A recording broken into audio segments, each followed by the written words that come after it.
sounds the best.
รู้ไหมว่าเธอน่ารักตอนเมาทารารัดเ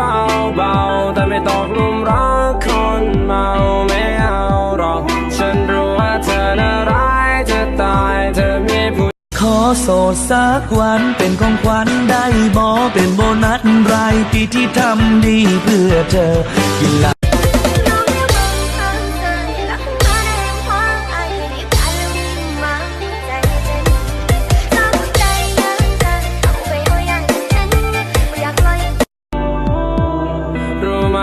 เธอน่ารักตอนเมาทารารัดเบาๆแต่ไม่ตกหลุมรักคนเมาไม่เอาหรอกเขาเดินจากไปแล้วไม่ต้องคิดถึงไม่ต้องนึกถึงเขาอีกแล้วไม่ต้องห่วงหาไปมีน้ำตาอะไรกับเขาจะสบายดีสำหรับคนที่เข้ามากดไลค์กดติดตามด่าอยากรู้ว่าบ่มีไผแอบมักด่าเลยว่า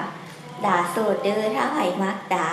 หรือว่าฮักที่ด่าเป็นด่าให้กดติดตามด่าและก็แซดมาจีบได้สำหรับคนไม่มีแฟนสำหรับคนมีแฟนด่าบ่เอาเด้อบ่มักคนมีแฟน